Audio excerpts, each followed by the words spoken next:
Hello hi welcome नमस्ते, मेरा नाम ऋतिक और आज हम फिर से बात करने वाले हैं एक और इंटरेस्टिंग कंसेप्ट के ऊपर। तो ये वीडियो सेमेस्टर 2 के उन बच्चों के लिए मोस्ट इंपोर्टेंट होने वाली है जिनके पास सब्जेक्ट है principle of macro economics first. तो चलिए शुरू करते हैं आज की वीडियो को। और आज हम बात करेंगे real income and nominal income के एक और इंपॉर्टेंट कंसेप्ट के बारे में, यानी कि हम जीडीपी कैसे कैलकुलेट कर सकते हैं इनकम मेथड्स की हेल्प से। ठीक है, और हाँ, इनकम मेथड में कौन कौन सी चीजें यूज करते हैं, कौन कौन से टर्म्स, कौन कौन से कंपोनेंट यूज करते हैं, वो सब हम समझेंगे आज की वीडियो में। ठीक है, और इस कंप्लीट सीरीज के नोट्स ऑलरेडी प्रिपेयर हो चुके हैं with important question answer PDF. जिन बच्चों को नोट्स परचेज करने हैं वो इस नंबर पे जाए 9667836336 यहाँ पे व्हाट्सएप करके नोट्स ले सकते हैं।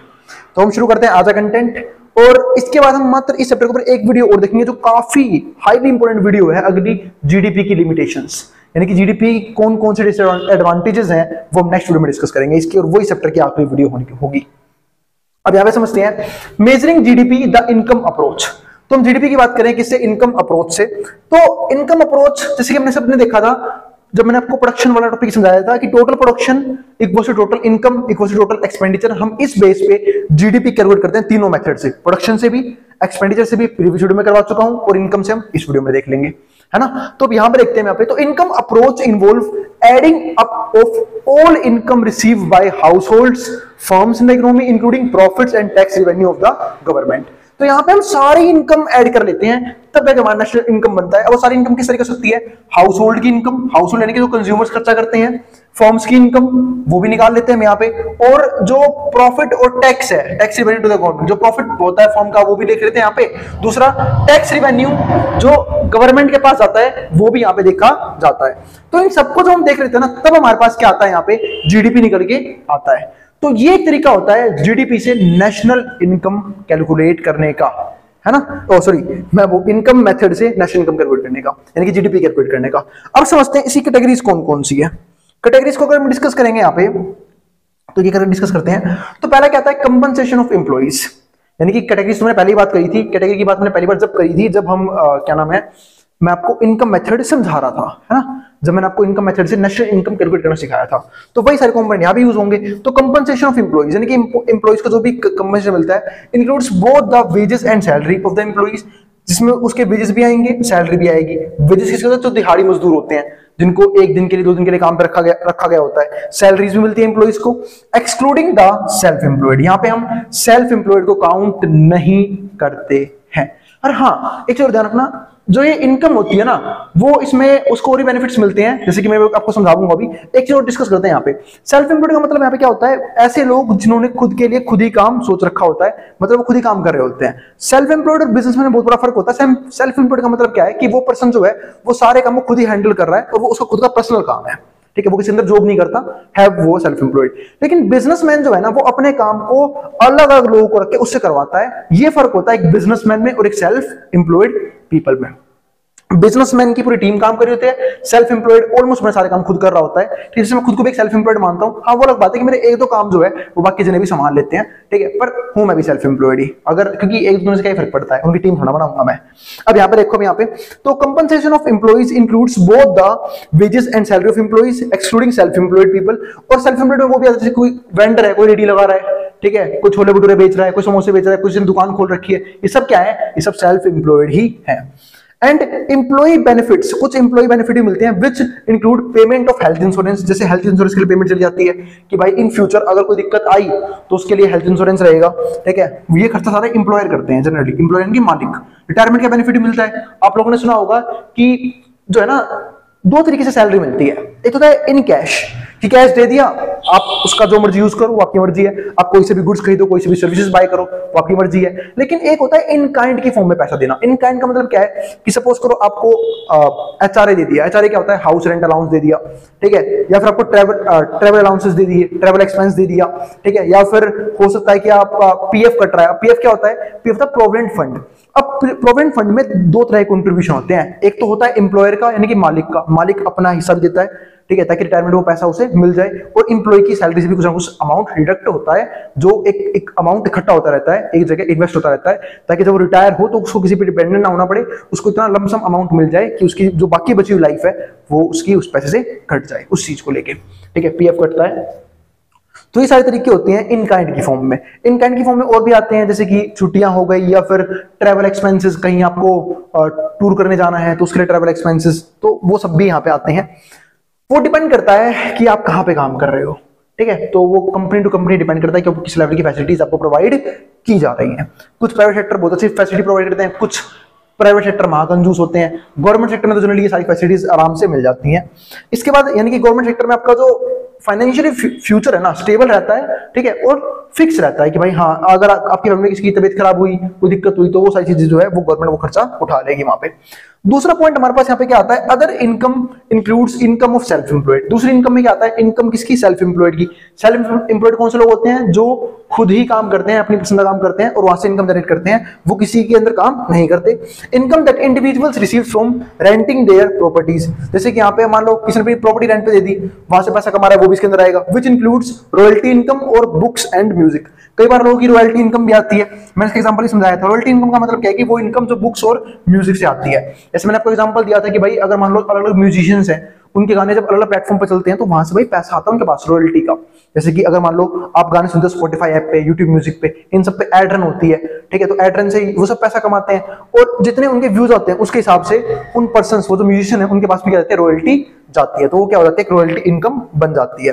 Which includes royalty income on books and music and net interest earn by individual from business. और यहाँ पे हम लोग नेट इंटरेस्ट अर्न जो है ना, किसने अर्न किया, इंडिविजुअल ने, किससे, from business and foreign sources, वो भी इसके अंदर आएगा। जैसे किसी ने अगर मान लो फॉरेन में कोई पैसा इन्वेस्ट कर रखा है, वहां से इंटरेस्ट आया तो वो भी इसके अंदर क्या होगा, काउंट होगा। तो interest income minus interest that they पे। तो यहाँ पे हम इंटरेस्ट इनकम में से जो इंटरेस्ट जो वो पे करते हैं उसको माइनस कर देते हैं यहाँ पे, ताकि नेट इंटरेस्ट इनकम निकाल सके। तीसरा यहाँ पे क्या आता है हमारे पास, कॉर्पोरेट प्रॉफिट। अब कॉर्पोरेट प्रॉफिट क्या है कि हम सब जानते हैं कि जनरली जो कंट्री ग्रो करती है, फिर जो वेल डेवलप्ड नेशंस हैं, वो चलती हैं बड़े बड़े बिजनेस की वजह से। यानी कि जोन सी कंट्री जितनी वेल डेवलप है, वहां पे उतने ही बड़े बड़े बिजनेस चलते हैं। आज हम बोलते हैं यूएस से वेल डेवलप्ड इकोनॉमी में आती है। क्यों आती है, क्योंकि जितनी बड़ी बड़ी कंपनीज आप जानते हो, चाहे गूगल हो, एप्पल हो, अमेजन हो, वो सब कहाँ की है, यूएस से की है, जिसकी वजह से वहां की इकोनॉमी क्या इतनी ज्यादा स्ट्रॉन्ग है। तो वही सेम चीज यहाँ पे, भाई कॉर्पोरेट प्रॉफिट का मतलब क्या है कि वो पैसा जो बिजनेसमैन अर्न करके लेके आते हैं as a profit, is made of the profit after income taxes. और ये वो प्रॉफिट होता है जिसमें से इनकम टैक्स ऑलरेडी हम एडजस्ट कर चुके होते हैं, यानी कि इनकम टैक्स हम माइनस कर चुके होते हैं। इसके बाद हमारे पास जो फोर्थ पॉइंट है वो क्या आता है, net factor income equal wages profit rents paid by US residents. अब यहाँ पे नेट फैक्टर इनकम भी आती है। नेट फैक्टर इनकम की नेट फैक्टर कितनी, फैक्टर इनकम का मतलब क्या होता है, जो हम अलग अलग फैक्टर प्रोवाइड करके लेते हैं। जैसे हम सब जानते हैं कि फैक्टर प्रोडक्शन 4 तरह के होते हैं, land, labour, capital, entrepreneurship. Land के बदले एक प्रोड्यूसर रेंट भरता है, कैपिटल के बदले इंटरेस्ट भरता है, ठीक है, और एंटरप्रेन्योरशिप के बदले प्रॉफिट भरता है, और हमारे पास जो लेबर है उनके बदले वेजेस सैलरी देता है। तो फैक्टर इन्हीं को बोलते हैं फैक्टर इनकम, जो नॉर्मल लोगों को मिलती है। तो नेट फैक्टर इनकम क्या होगी, इक्वल्स वेजेस प्रॉफिट रेंट, जिसमें हमारा वेजेस भी आएगा। अगर आपने कहीं पे काम किया वहां से आपको वेज मिलेगा। आपने मानो किसी बिजनेस में पैसा दिया तो वहां से क्या आएगा, प्रॉफिट आएगा, ठीक है। और अगर आपने कोई जमीन दी है किसी बिजनेस के लिए तो रेंट आएगा। तो पेड बाय यूएस रेसिडेंट्स, ये कौन पे करें, US residents by foreigners, minus factor income paid by US resident to foreigners. इसको चेंज भी कर सकते हो। इसका मतलब सिर्फ ये है कि इसमें आपने क्या निकाला, नेट फैक्टर इनकम निकाला ना। सपोज करो इंडिया से कितनी फैक्टर इनकम बाहर गई, पहले तो इंडिया में कितनी फैक्टर इनकम आई, इंडिया में कितनी फैक्टर इनकम आई, कहां से, बाहर से, जो हमने बाहर पैसे इन्वेस्ट कर रखा था, और यहां से कितनी पेमेंट गई, दोनों को माइनस कर दो, तब क्या आ जाएगा, नेट फैक्टर इनकम आ जाएगा, ठीक है। फिफ्थ पॉइंट, आखिरी पॉइंट क्या है हमारे पास यहाँ पे, डेप्रिसिएशन भी हम यहाँ पे लगा के चलते हैं। डेप्रिसिएशन काफी इंपॉर्टेंट पॉइंट है, काफी बता चुका हूं।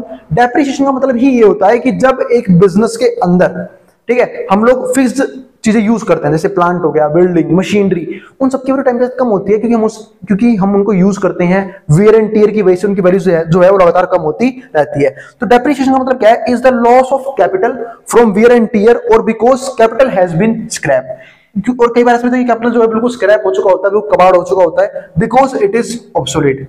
तो उसकी वजह से भी उसे क्या बोलते हैं, डेप्रिसिएशन बोलते हैं।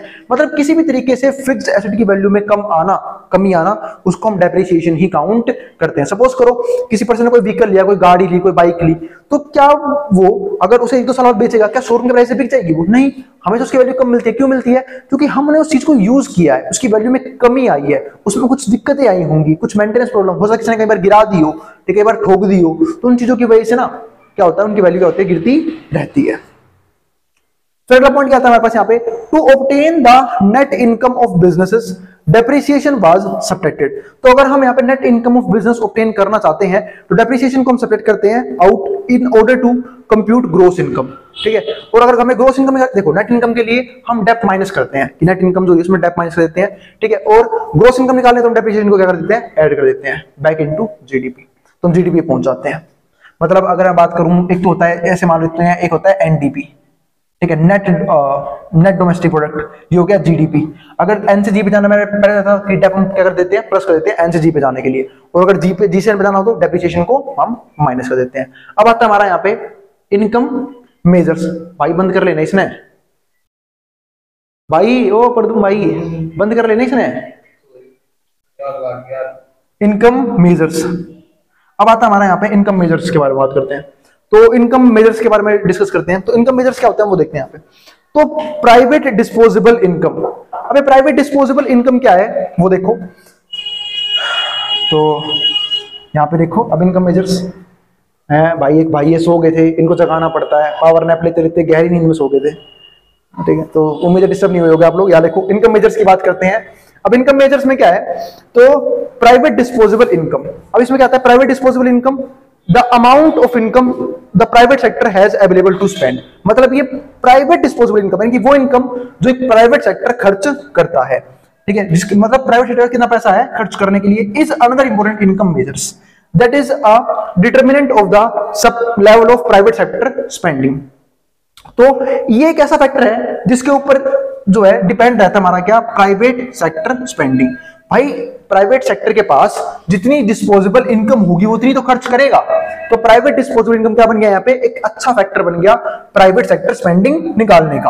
अब private disposable income equals to income received by the private sector. अब प्राइवेट डिस्पोजेबल इनकम क्या होगा, वो इनकम जो प्राइवेट सेक्टर ने कमाया है, ठीक है, कैसे कमाया है, ठीक है, plus payments made to the private sector by government. और इसमें वो पेमेंट भी आएगी, ठीक है, payment made to the private sector, जो प्राइवेट सेक्टर को पेमेंट मिली है बाय द गवर्नमेंट। गवर्नमेंट जो है सब्सिडीज वगैरह प्रोवाइड करती है प्राइवेट सेक्टर को, अगर वो अच्छा काम कर रहे हैं या फिर अच्छे बिजनेस में। सपोज करो कोई प्राइवेट सेक्टर ग्रीन एनर्जी में इन्वॉल्व है तो गवर्नमेंट को सपोर्ट करती है, सोलर एनर्जी में इन्वॉल्व है वहां सपोर्ट करती है, तो गवर्नमेंट जो सब्सिडीज देती है, पैसा तो देती है, वो भी इसके अंदर भी हम यहाँ पे ऐड करते हैं, minus tax paid to the government. यहाँ पे टैक्स माइनस करते हैं लेकिन हम, है ना। तो जिसके लिए मैंने कंसेप्ट पढ़ा भी था, net indirect tax. Net indirect tax का मतलब ही क्या था, नेट इनडायरेक्ट टैक्स का फॉर्मूला क्या था, इनडायरेक्ट टैक्स माइनस में सब्सिडीज, कि जो आप टैक्स भरोगे वो और उसमें सब्सिडी माइनस कर दो, क्योंकि सब्सिडी आपको गवर्नमेंट खुद प्रोवाइड करती है अगर आप बिजनेस को अच्छे तरीके से परफॉर्म कर रहे हो या फिर आप एक ऐसे बिजनेस में इन्वॉल्व हो जिसके सोसाइटी में बहुत सारे पॉजिटिव इंपैक्ट्स हैं या फिर बेनिफिट्स हैं। इसके बाद क्या आता है हमारे पास यहाँ पे, प्राइवेट डिस्पोजेबल इनकम। अभी प्राइवेट डिस्पोजेबल इनकम क्या है वो भी डिस्कस कर लेते हैं। कौन कौन से पॉइंट आएंगे वो सब फटाफट देखते हैं। एक तो GDP, gross domestic product, interest payment on the government डेब्ट, ठीक है, तो वो इंटरेस्ट पेमेंट, ठीक है, जो गवर्नमेंट के कर्जे पे गया है, ठीक है। ट्रांसफर पेमेंट्स भी यहाँ पे ऐड करते हैं, transfer payment received from the government, यानी कि वो पैसा, अब देखो interest paid payments on government debt, यानी कि गवर्नमेंट के उधार पे जो ब्याज गया है, अब उधार ब्याज देना पड़ता है तो भाई वो चीज यहाँ पे ऐड की जाएगी। फिर transfer payments received from the government, transfer payment की सब्सिडीज जो गवर्नमेंट दे रही है उसके अंदर हमने कुछ नहीं किया। अगर आप चाहो, हम मानते हैं कि भाई कोई पर्सन अच्छा बिजनेस कर रहा है, उसके पॉजिटिव इंपैक्ट है, तो गवर्नमेंट की मर्जी है ना वो, तो क्यों सब्सिडी दिए चाहे ना दे, क्योंकि बिजनेस का प्रॉफिट तो कमा ही रहे हो, तो वो चीज है यहाँ पे। तो transfer payments receive from the government minus taxes, tax हम यहाँ पे माइनस कर देते हैं। इसके बाद क्या आता है, नेट गवर्नमेंट इनकम क्या होती है। नेट गवर्नमेंट इनकम का मतलब है गवर्नमेंट पैसा कैसे कमाती है, पहला टैक्स कितना आया गवर्नमेंट के पास, क्योंकि टैक्स जो है वो अल्टीमेट सोर्स है गवर्नमेंट के रिवेन्यू का। टैक्स सबसे बड़ा सोर्स होता है, चाहे वो इनकम टैक्स हो, जीएसटी का कलेक्शन हो, कॉर्पोरेट टैक्स हो, ठीक है। तो टैक्स जो है ना वो यहाँ पे गवर्नमेंट का अल्टीमेट सोर्स है रिवेन्यू कलेक्ट करने का। इसमें से माइनस करते हैं ट्रांसफर्स, गवर्नमेंट कितने ट्रांसफर किए। अब ट्रांसफर गवर्नमेंट अलग फॉर्म में करती है, कुछ पैसा बिजनेसमैन को ट्रांसफर करती है सब्सिडीज की फॉर्म में, कुछ लोगों को भी देती है old age pension, window pension, बहुत सारी पेंशन होती है जिसके तहत जो है गवर्नमेंट जो है पैसा डोनेट करती है, तो उसे बोलते हैं ट्रांसफर पेमेंट्स, क्योंकि उसके लिए वो लोग कुछ भी काम नहीं कर रहे होते। मैंने आपको स्टार्टिंग में समझाया था कि पेमेंट दो तरह की होती है, ठीक है, फैक्टर पेमेंट और ट्रांसफर पेमेंट। फैक्टर पेमेंट जिसके लिए काम किया जाता है, ट्रांसफर पेमेंट जिसके लिए काम नहीं करते हैं, ठीक है। वो सिर्फ किस बेस पे मिलती है कि भाई अगर मान लो कोई उस क्राइटेरिया को फुलफिल कर रहा है, जैसे सब्सिडीज दे दी गवर्नमेंट ने किसी को, कोई ओल्ड एज पर्सन यानी कि कोई 60 ईयर्स प्लस है, ठीक है, उसका कोई सोर्स ऑफ इनकम नहीं है, उसको वो दे दिए, पेंशन दे दिया, ठीक है। ये सारी स्कीम्स जो होती हैं उनको हम बोलते हैं ट्रांसफर पेमेंट के अंदर आते हैं। क्यों? क्योंकि इसके लिए वो किसी भी तरह की इकोनॉमिक एक्टिविटी परफॉर्म नहीं कर रहे होते। इंटरेस्ट पेमेंट ऑन गवर्नमेंट डेब्ट, ये भी यहाँ पे माइनस होता है कि वो इंटरेस्ट जो गवर्नमेंट ने अपने कर्जे के ऊपर दिया है। तो ये सारे हमारे पार्ट थे इनकम मेजर्स के अंदर, ठीक है, जो जिसमें कुछ पॉइंट काफी अलग थे जो हमने डिस्कस कर लिए हैं आज की वीडियो के अंदर। अब हम मिलेंगे अगली वीडियो में जहां पे हम बात करेंगे लिमिटेशंस ऑफ जीडीपी के बारे में, यानी कि जीडीपी कैलकुलेट करने के कौन कौन से नुकसान है वो भी डिस्कस करेंगे। और अगर वीडियो पसंद आई हो तो वीडियो को लाइक किए बिना मत जाना और चैनल को सब्सक्राइब भी कर देना ऐसी वीडियोस के लिए। और उन बच्चों को शेयर करना बिल्कुल मत भूलना जिन बच्चों का एग्जाम हो सेम सब्जेक्ट का, ठीक है। और जिन बच्चों को नोट्स चाहिए वो इस नंबर पर व्हाट्सएप करके नोट्स भी दे सकते हैं। अब जिसको जो उतारना उतार सकता है।